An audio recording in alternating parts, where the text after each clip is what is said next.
একটি একটি সন্ত্রাসী গ্রুপ বেড়ে উঠেছে। আমাদের কাছে তথ্য আসছিল তারা পার্শ্ববর্তী এখানে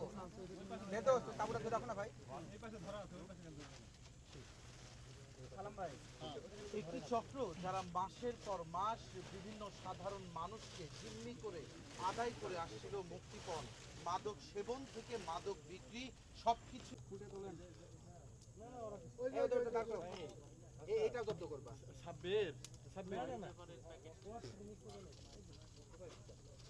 এটা এটিএম কার্ড আছে। নতুন করে লিখতে হবে। এই একটা পেপার ওই ইয়ে দাও তো, ওই দাও তো, দেখ দাও। ছিলাম না তো বা পুলিশ দিলে কিন্তু দাও। এই নাও গুলো। একটু মিলাতে হবে, স্বামী একটু মিলাতে হবে, হালকা একটু মিলাতে হবে, মোবাইলগুলো পাশাপাশি রাখো। হালকা একটু মিলাতে হবে। ওই টাকাটা এই আলামিন, আলামিন তোমার আসামিটা আরেকজনের কাছে দিয়ে তুমি কি সুন্দর করে লাইট ধরো। আসামিটা আরেকজনের কাছে দাও। মানে কি আপনার যে অপহরণ, মুক্তিপণ, রাইট রাইট, মাদক কারবার, মাদক ব্যবসা, সেবন, জিম্মি, ও গাছের পাতুরা দাও। ওই দূরে কত বছর বা কত মাস থেকে এগুলো করে আসছে? প্রায় 2 মাস 2.5 মাস থেকে তারা এখানে। আপনারা যদি ক্যামেরার চোখে একটু দেখেন যে এই যে এলাকা, এই এলাকার আধা কিলোমিটার থেকে 1 কিলোমিটারের মধ্যেও কিন্তু কোনো বসতি নেই এবং চারিদিকে ঘন গাছপালা দিয়ে ঘেরা, একপাশে কিন্তু করতোয়া নদী। এই যে সুযোগটা নিয়ে শহরের মাঝখানে প্রশাসনের চোখকে ধুলো দিয়ে সাধারণ মানুষকে নিঃস্ব করার যে যাত্রা তারা শুরু করেছিল, আজ কিন্তু সেই যাত্রার ইতি টেনেছে জেলা গোয়েন্দা পুলিশ, জেলা গোয়েন্দা শাখার ইনচার্জ ইকবাল বাহারের নেতৃত্বে এই অভিযানে কিন্তু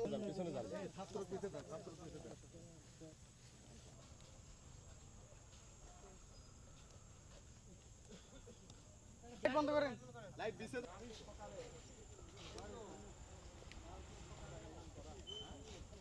আমাদের কাছে তথ্য ছিল যে আমাদের বগুড়া সদর থানাধীন বাঘুপাড়া এলাকাতে এখানে সন্ত্রাসী রকি এর নেতৃত্বে এখানে একটি মাদক ব্যবসায়ী পাশে অপরাধমূলক কর্মকাণ্ড করার জন্য এখানে একটি গ্রুপ বেড়ে উঠেছে। এই তথ্যের ভিত্তিতে আমরা আজকে এখানে অভিযান পরিচালনা করেছিলাম। আজকে আপনারা দেখতে পাচ্ছেন যে রকির নেতৃত্বে, রকি এবং রাকিব তার নেতৃত্বে তারা মেন শহর থেকে, মেন লোকালয় থেকে আমাদের টিএমএসের যে পেপার মিল তার পিছনে এখানে যে জোর জঙ্গল, জঙ্গলগুলো পার হয়ে কওতা নদীর পাড়ে এখানে তারা এখানে তাঁবু গেড়ে এখানে তারা একটা অপরাধী স্পট তৈরি করে ফেলেছিল। তারা মূলত এখানে যেহেতু লোকালয় থেকে একটু দূরে এবং জঙ্গলের ভিতরে, যার কারণে তারা এখানে থেকে খুব নির্বিঘ্নে এখানে মাদক বিক্রি করতো।